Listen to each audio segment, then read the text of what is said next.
ભુજની વીડી હાઈસ્કૂલ ખાતે Kutch suicide prevention forum તથા ઓમ ફાઉન્ડેશનના સંયુક્ત ઉપક્રમે વર્લ્ડ સુસાઇડ પ્રિવેન્શન ડે અંતર્ગત એક રેલી અને અવેરનેસ કાર્યક્રમનું આયોજન કરવામાં આવ્યું હતું. મોટી સંખ્યામાં આ રેલીમાં લોકો જોડાયા હતા, વિદ્યાર્થીઓ જોડાયા હતા. શહેરના રાજમાર્ગો પર રેલી ફરી હતી અને આ અંગે જાગૃતિ આપતા સ્લોગન દર્શાવવામાં આવ્યા હતા.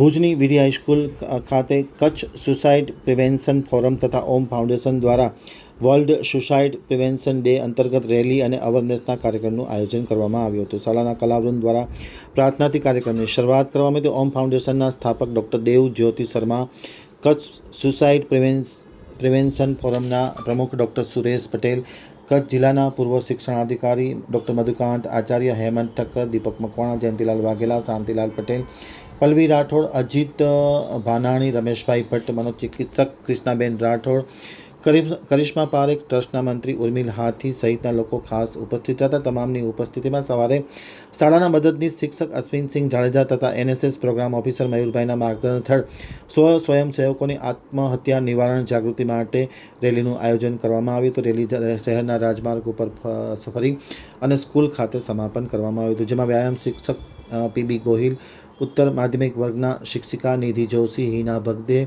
અને બીએડના તાલીમાર્થીઓ જોડાયા હતા. રેલી બાદ પ્રાર્થના હોલમાં શાળાના આચાર્ય બ્રિજેશ ઠક્કર દ્વારા તમામ મહેમાનોનું શાબ્દિક સ્વાગત કરી અને આવકાર આપવામાં આવ્યો હતો. સાથોસાથ જે ઉપસ્થિત રહેલા મહેમાનોએ પણ પોતાના પ્રાસંગિક પ્રવચનમાં આ જાગૃતિના કાર્યક્રમના સફળ આયોજન બદલ શાળાના ટીમને ખૂબ ખૂબ અભિનંદન પાઠવ્યા હતા.